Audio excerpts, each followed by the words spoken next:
Yamunadiravarachari Jaya Kunja Bihari.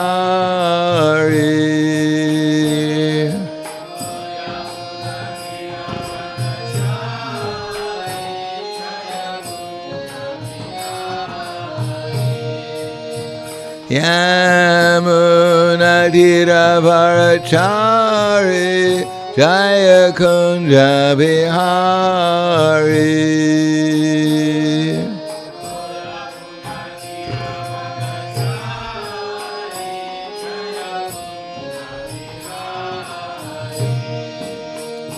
Radha Madhava Jaya Kunja Bihari.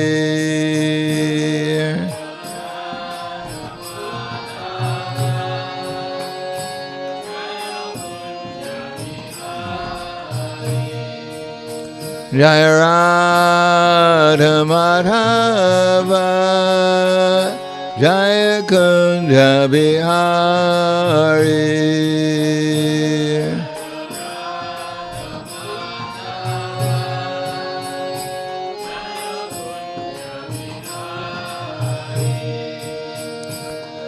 Gopidana Ballabha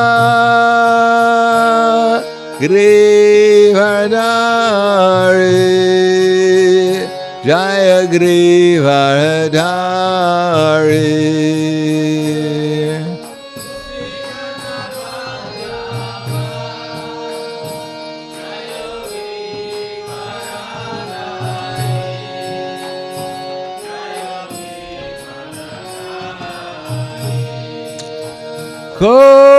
Gopidana Ballabha Grivadari Jaya Grivadari.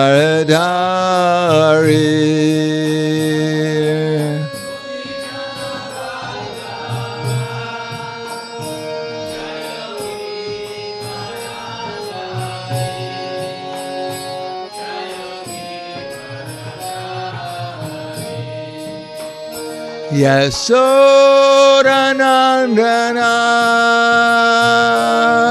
Raja Dhanaranjana Jaya Raja Dhanaranjana.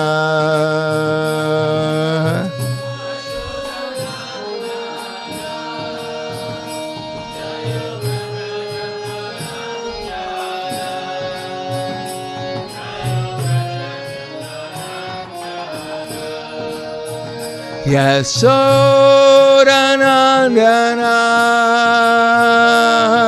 Raja Dhanaranjana Jaya Raja Dhanaranjana.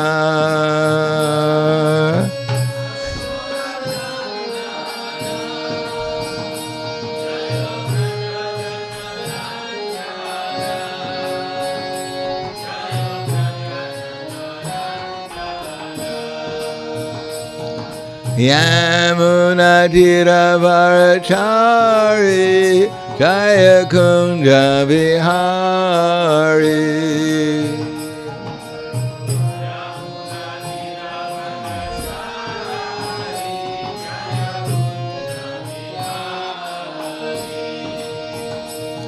Yamunadiravarachari Jaya Kunja Bihari.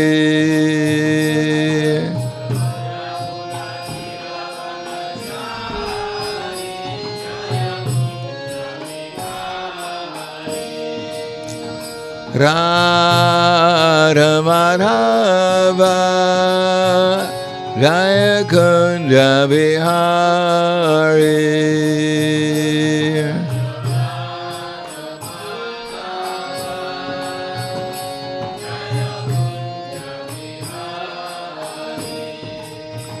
Jaya Radha Madhava Jaya Kunja Bihari.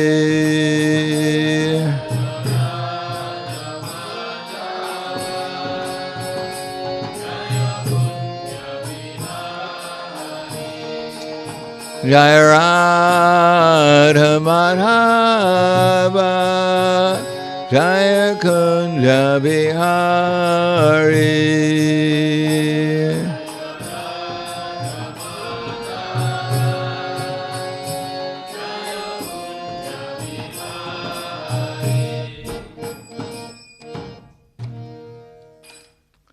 Jayam Vishnupad Paramahansa Brahmadakacharya Asadhara Sadushi Shiman. His Divine Grace Shri Bhaktivedanta Smaraj Srila Prabhupada Ki Jai. Gaur Premanande Haribo Slava Zabrani Bhaktam Slava Shri Guru Shri Grangi.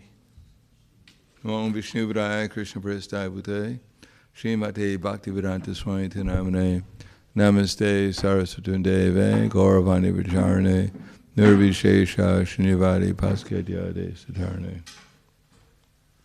Om Agana Timirandasya Gananjana Salakaya Chaksur Militam Yena Tasmai Shri Gurave Namaha Shri Chaitanya Mirovishtam Stapitam Yena Bhutale Swayam Rupa Kadamayam Tadati Swapadantikam Vandeham Shri Guru Shri Yuta Padakamalam Shri Gurum Vaishnavam Scha Shri Rupam Sagrajatam Sahagana Raganatam Vitam Tam Sajivam Sadvaitam Savadutam Purjana Saitam Krishna Chaitanya Devam Shri Radha Krishna Padan Sahagana Lalita Shri Visakans Vitamscha Hey Krishna Karna Sindho Dinabando Jagatpate Gopesha Gopika Kanta Radha Kanta Namostute Tapta Kanchana Gaurangi Radhe Vrindavaneshwari Prishubhanu Sudha Devi Pranamami Hari Priye Vanchakapa Dhruvyascha Kripa Sindhubhyavicha Patitanam Pavanebhyo Vaishnavebhyo Namo Namaha Shri Krishna Chaitanya Pranityananda Shri Advaita Gadadhar Shivasadi Gaur Bhaktivinoda Hare Krishna Krishna Krishna Hare Hare Hare Rama Rama Rama Hare Hare Om Namo Bhagavate Vasudevaya Om Namo Bhagavate Vasudevaya Om Namo Bhagavate Vasudevaya. We'll begin reading Srimad Bhagavatam, Canto 8, Chapter 20. Bali Maharaj surrenders the universe, beginning with text 8. Yarat iyam bubuje Yarat iyam bubuje Brahman Daityendrar anivartivi Tesham kalo Kristya lokan Niyasho digatam bhuvi Yar iyam buje Brahman Daityendrar anivartivi Tesham kalo grishya lokan Niyasho digatam bhuvi.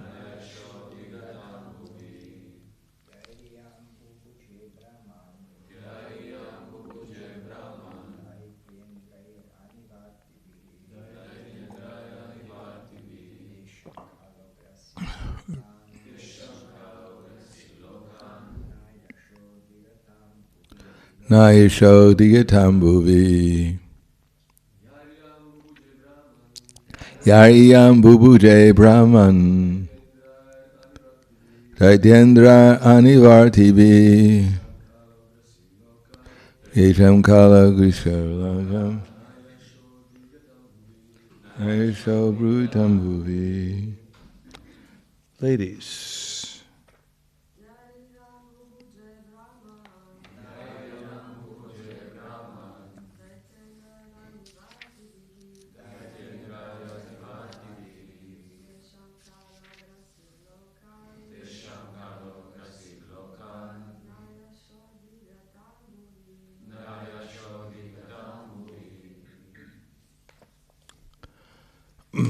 Yai, by whom? Iyam, this world. Bubuje, was enjoyed. Brahman, O best of the Brahmanas. Daitya Indrai, by great heroes and kings born in demoniac families. Anivartibi, by those who are determined to fight, either to lay down their lives or to win victory. Tesham, of such persons. Kala, the time factor. Agrisit, took away. Lokan, all possessions, all objects of enjoyment. Na, not. Yasha, the reputation. Adigatam, achieved. Bhuvi, in this world. Translation and purport by His Divine Grace, A.C. Bhaktivedanta Swami Srila Prabhupada. O best of the Brahmanas, certainly the great demoniac kings, who were never reluctant to fight, enjoyed this world. But in due course of time, everything they had was taken away, except their reputation, by which they continued to exist. In other words, one should try to achieve a good reputation instead of anything else. Purport, in this regard, Chanakya Pandit, Chanakya Sloka 34, also says, Ayusha Shino Ekapi Nalabhya Swarna Kotibi. The duration of one's life is extremely short, but if in that short lifetime one can do something that enhances his good reputation, that may continue to exist for many millions of years. Bali Maharaj therefore decided not to follow his spiritual master's instruction that he deny his promise to Vamanadev.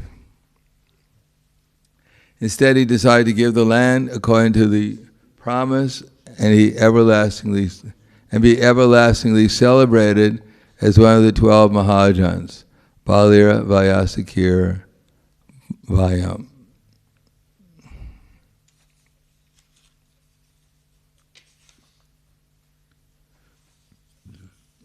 There are similar verses, so I'll read those also. O best of the Brahmins, many men have laid down their lives on the battlefield, being unafraid of fighting. But rarely has one gotten the chance to give his accumulated wealth faithfully to a saintly person who creates holy places. Purport, many Kshatriyas have laid down their lives on the battlefield for their nations, but hardly a person can be found who has given up all his property and his accumulated wealth in charity to a person worthy of the gift, as stated in the Bhagavad Gita 17:20. Tatavyamiti yadanam diyate nupakarine deshe kale cha patre cha tadanam satvikam smritam.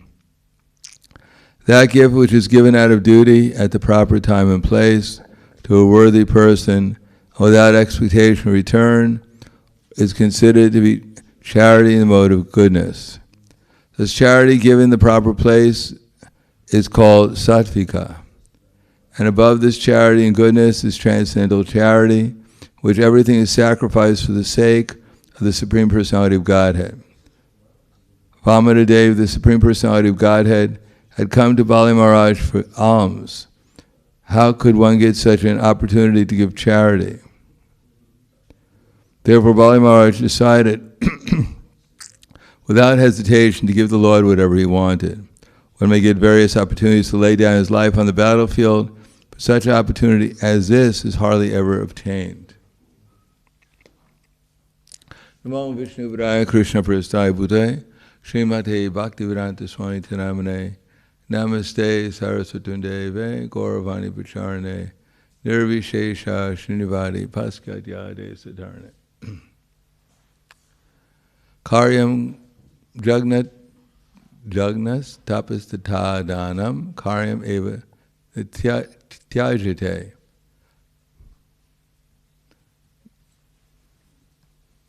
Jagnas tapastata danam na tyajam karyam evatat. Jagna danas tapastaiva pavanani manushina. That's it. That sacrifice, charity, and penance, they must be performed. Indeed, sacrifice, charity, and penance, they purify even the great souls. That everyone, by living in the material world or in the spiritual world, has to give some kind of charity, has to make some kind of penance, has to perform some kind of austerity. People get up early in the morning to go to work in order to give charity to their family. And generally most work is tapasya. One has to perform so many things that are uncomfortable. But what is the result? The result is that one is simply accumulating karmic reactions for one's next birth. Although one may find pride in what one is doing, I'm sure the ant who's lifting up the big leaf 20 times his weight is quite proud of how strong he is. But for us, we're probably not very impressed by the power of the ant. Similarly, the demigods, when they see our puny efforts to control the material world, are quite surprised that we're making so much effort for little result. And although we may imagine we're giving away vast amounts of charity, but for the demigods it's completely insignificant. After all, as I said the other day, the earring of Hiranyakashipu was a mountain of gold. And he had 2 of them.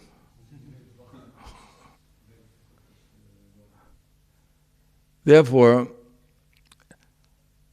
as it mentions here also about reputation, in current Kali Yuga, people, they have different kinds of reputation. Some people even want reputations in the mode of ignorance. If you can get your name in the newspaper, become famous, then it's considered a great opportunity, achievement. But people get in the newspaper for nefarious reasons, robbing banks, killing people. If you're a serial killer, you'll definitely get your name in the newspaper. You just have to find out how many people have to kill nowadays in order for people to take it seriously. Killing 1 or 2 people is not such a big thing anymore. You have to have a whole string of people. So such a reputation is not really very valuable. Even after you leave your body, people will be cursing you. You wind up in hell, and then the Yamaraj calls you back and says, sorry, you've gotten a whole bunch more curses since you've been here. I think we have to send you to a lower place. Sorry. But if one is as Ramananda Roy, he was speaking to Lord Chaitanya Mahaprabhu, and Chaitanya Mahaprabhu asked Ramananda Roy, what is actually real reputation? And he replied, a real reputation is to be a devotee of Krishna. That's what actually reputation is. And then if one actually becomes a pure devotee of Krishna, like Srila Prabhupada, then that fame is eternal. Just like we're hearing Srimad Bhagavatam, or as Prabhupada said in the first canto of the Srimad Bhagavatam, that Narada Muni was appearing on these pages of the Srimad Bhagavatam. So these pastimes are nitya, yavana yavana. They're eternal and eternally fresh. If one enters into the transcendental realm, then all of one's activities become eternal. Now, of course, the activities of the body are not our activities, although we may think they are. We take credit, either good or bad, for what we're doing. Sometimes we think we're bad people, rarely, but sometimes generally we think ourselves to be very good. We just make a few mistakes once in a while. But that's all right, because I'm humble enough to admit that I made a mistake. Don't tell anyone else. But these are not our activities. These are the activities of the modes of nature, whether goodness, passion, or ignorance. Now, to think ignorance is good, or to think passion is good, is not very good. But to be in ignorance and passion is not good, but there's a way out of it. And goodness in itself is not good. Because goodness is also part of the material energy. It's also part of the material world. It means that one has to come back to get the results of one's good activities. In other words, urdvam gacchati sattvasta, madhye tishtiti rajasa, jaganya vritti tamasa, ado gacchati tamasa. Urdvamala dakshaka, urdvam gacchati sattvasta, madhye tishtiti rajasa, jaganya guni vritti sta, ado gacchati tamasa. If we perform good activities, we go upward to the heavenly planets for a small vacation, before we have to fall down again to this earthly planet, this realm. And if we work hard to support our family and others, then we have to come back to work harder next lifetime. And if we perform sinful activities, then we go down to the lower species of life. But in any case, we're conditioned. In any case, our actual purpose of life is missed. The purpose of life is to become blissful. Not a bad purpose of life. Become blissful, full of aware consciousness, and realize our eternality. To be eternally engaged in the blissful, loving service of Krishna and his associates. That's our actual purpose of life. That's our constitution. And everything else is a problem. It may be a good problem, and we can take refuge or give ourselves some kind of appreciation for the fact that we're good criminals.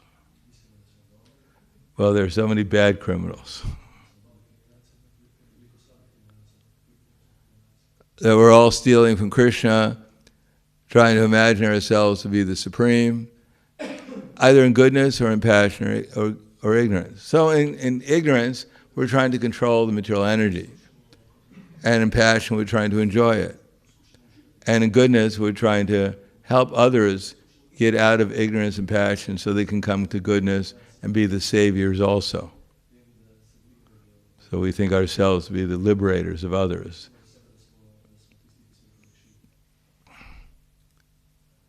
So in any case, it's all illusion because we're not the doer. We're the desirer, and better to desire in goodness because then there's some opportunity at least to get out of illusion. And if we desire in ignorance and passion, then we'll simply have to come back and work and get the results of our work. But in goodness, at least there's an opportunity to wake up and stop thinking ourselves to be the doers of activities.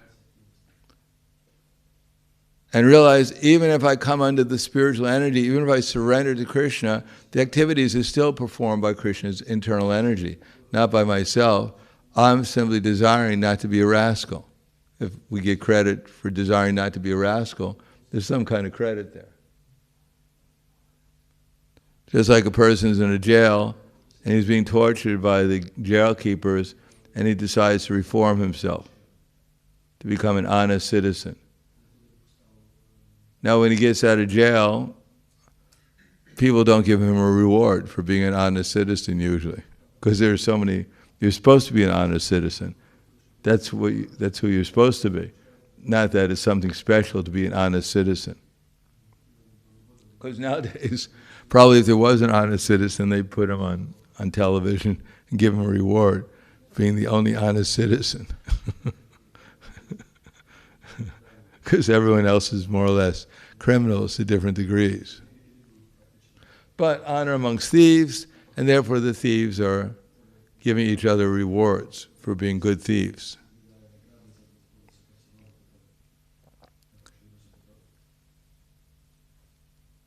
But as Bali Maharaj thinks, that here I've gotten the whole universe, but if I keep it to myself, then I'm a thief, because the person who actually owns the universe is here, giving me an opportunity to come under the spiritual energy and take shelter of him. And if I do that, that's for my benefit. And if I don't, then I'm going to imagine I'm in control of the whole universe, but so what? How much of the universe can any of us occupy? Say you owned all of Ljubljana, but when you sleep tonight, can you spread yourself out all over Ljubljana and take a good rest? And when it comes time to eat, although you may be a multi-billionaire, how much can you eat? Can a billionaire eat 1 billion times more than anyone else? Maybe in his next lifetime he becomes a whale. Then he can have a bigger appetite. Just like George Prabhupada was staying at Tittenhurst in England in 1969, where George Lennon, I think 69, 69, had his estate. He had just moved in, and Prabhupada came to visit, and Prabhupada's disciples were living there, helping John Lennon fix up his estate. On that condition, he allowed them to stay there. So they were working there. And one day, Trivikram Maharaj met Srila Prabhupada and said, "Isn't it amazing that this man, John Lennon, he's worth 300 million pounds, which was a lot heavier back then." And Prabhupada said, "What is the use? What is the value?" He doesn't even know. He doesn't know how to use the money, so it's useless. If you have 300 million pounds and you're eating some dead animal that's been preserved from last war, what is the value of having such money? Or as it says in the Bhagavatam, if you have a crown, heavy crown of gold on your head because you're the king, if you bow down before the Supreme Personality of Godhead, it's simply going to sink you down into the ocean of material existence. So the devotees may be very relatively poor, they don't have very much resources, but they eat better than the billionaires do. Eating Krishna prasadam, even Brahma would be pleased to come and take some nice prasadam here.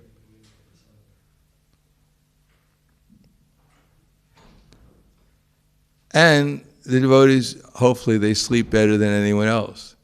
I know one billionaire in England, he has a house that has 50 rooms in it. So every night he sleeps in a different room because he's afraid someone's going to come and kidnap him. So you have $1 billion, you can't sleep. Most of them don't know how to eat. King Ugrasena had, in one place it says, 4 quadrillion bodyguards. So imagine how, if you're a little paranoid, maybe you have 1 or 2 bodyguards, but he had 4 quadrillion. So imagine how many enemies he thought he had. Defending becomes very complicated. And as far as sex life, unless you're a pigeon, there's a limit. And I'm sure even the pigeons have a limit. So the highest achievement in the material world is perfect eating, sleeping, mating, defending. And to do that, it's better to take the body of a hog. Because a hog can eat anything, anytime, can sleep anywhere, anytime, for as long as it wants. No one's going to disturb a hog.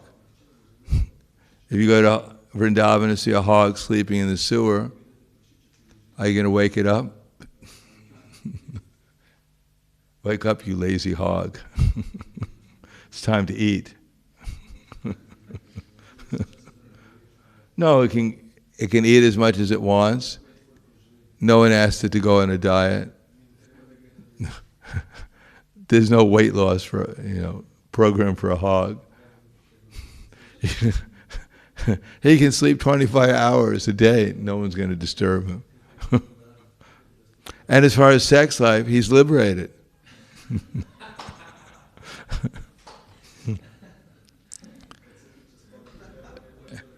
He has many wives, his daughter, his mother. Anyone passing by he falls in love with. And although he's not so expert, he's not a karate champion, but in his own way, he defends himself. And no one wants to get near a hog. Even the dogs sometimes bark at the hogs in Vrindavan, but they don't get too close. Even the dogs don't want to get so dirty. And when the hog jumps into a sewer in Vrindavan, full of stool, no one follows him. Unless they're extremely hungry. So what's the value of such an existence? So Bali Maharaj was willing to give up the whole universe because he realized it's the same thing, punak punas charvata charvananam. It appears to be endless variety, but it's the endless variety of the same thing. Like today, besides our devotional activities, what are we going to do? At least eat and sleep. Just like we did yesterday. So do we expect it's going to be glorious today? It wasn't so glorious yesterday. If you want to make it glorious today, you have to fast for a few days. Then you can appreciate prasadam again to a full extent. Other than that, we can expect more or less the same thing today as we had tomorrow, as we had the last 20 years. And if we come back to this material world, do we expect anything different? Even if it's Kali Yuga, even the end of Kali Yuga, what will people be doing? Eating, sleeping, mating, defending. It's not going to be any different from now. And even Satya Yuga, what will people be doing? Eating, sleeping, mating, and defending. There's no past, present, future in the material world. It's just the same thing over and over again. Just there's a different decorations, that's all, different environment where we're doing the same thing. But devotional service is always new and fresh. It's always different. But if we want to achieve it, we have to give up our attachments to the material world. And part of that attachment is jagna, dana, tapa, karma. To perform sacrifice, charity, and penance to Krishna. So we have our deities, we have the holy name, but we can sacrifice something to the deities, to the devotees, to the holy name. But Bali Maharaj is very fortunate. Vamanadev came personally to accept his charity. But there's no real big difference. If we give up everything for the sake of Krishna, that we'll get the same result as Bali Maharaj, that will also become following the Mahajans and become perfect in Krishna consciousness. So I'll stop there. Thank you. Any questions?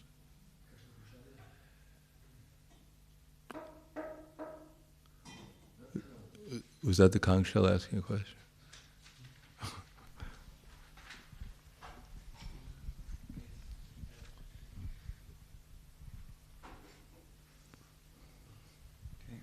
Hare Krishna Maharaj, question: is there a point where a pure devotee does not need purification anymore?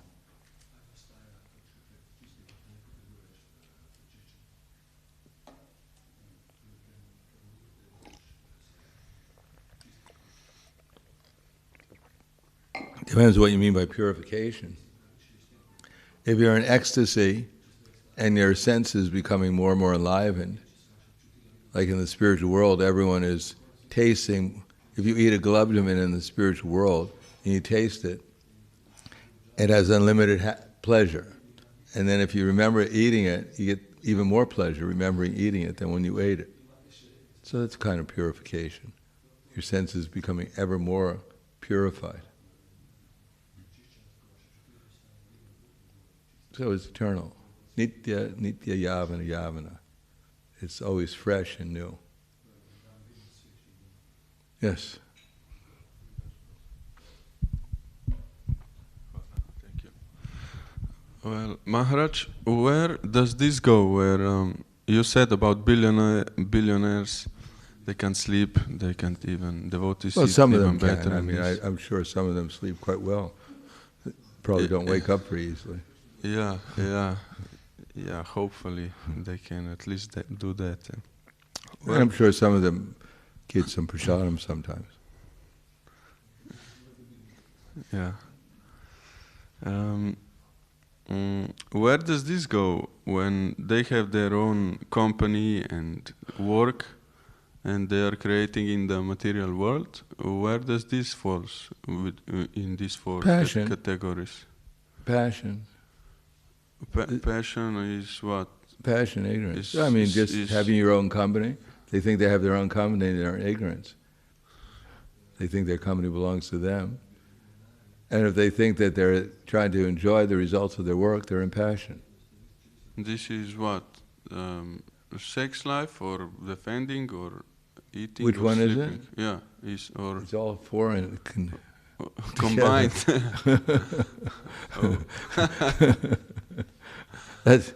We accumulate things so we can eat, sleep, mate, and defend. It's very hard to eat, sleep, mate, and defend if you don't have anything. Oh. Including a material body. So we accumulate things for this material body so we can enjoy our senses by principally eating, sleeping, mating, and defending. Wow. So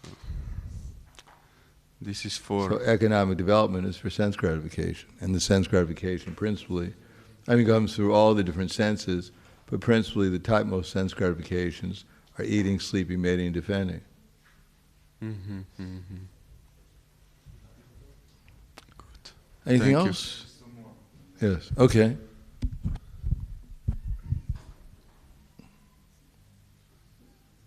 By Avaduta Roy Prabhu, Bhakti-Vinoda Thakura writes, the Vaishnava lives eternally with the Lord within the sound vibration. Question, what does it mean he lives within the sound vibration? Well, Krishna is not different from his name. And his name is spiritual. It's eternal. We think it's just some sound, but it's actually Krishna. So similarly, the sound of a pure devotee is not different from him. He exists there. He can appear also in his sound. We think it's just ordinary sound, but it's actually him. It's actually the person. Then the second question, everyone has a quota needed for maintenance of life. But there are still some very rich devotees, and they were like Pundarika Vidyanidhi, Ambarish, Prataparudra, who seem to have more than what they need. How a rich devotee determines what is his quota? Whatever Krishna gives him. Yadricha lavashantu sto dvanvatito vimatsaraha samaksiraval siddho chakrapapinanabadite. One who is satisfied with gain which comes of its own accord, who's who's free from duality and never envies, is never entangled while performing activity. Yadricha lavashantu sto dvanvatito, free from duality and does not nivatsara and does not envy, is never entangled although performing activities. So Krishna provides these things, and the devotee utilizes it in Krishna's service. That's all. Whatever Krishna gives.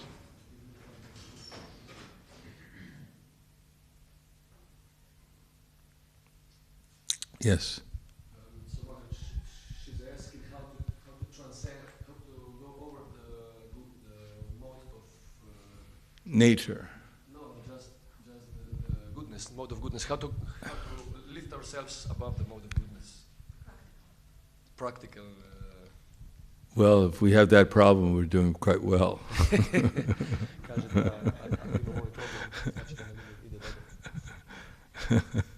It's a good problem to have. But mam chayo vyabhicharena bhakti-yogena sevate sagunan samititi aitan brahma bhuyaga kalpate.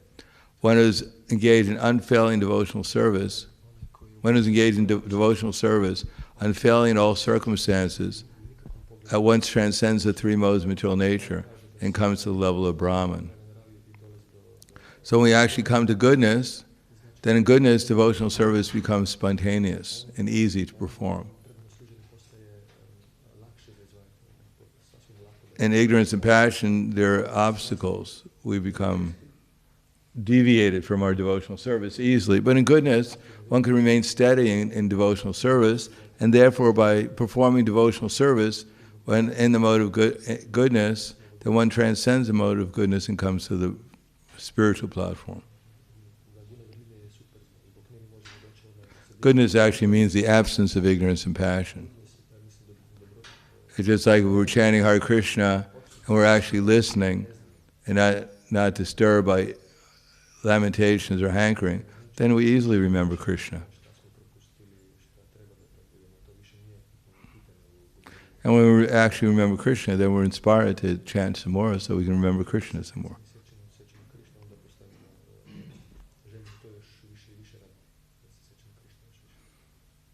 Anything else? Hvala, Grantaraj Srimad Bhagavatam ki jai, Srila Prabhupada ki jai, Gaur Premanande.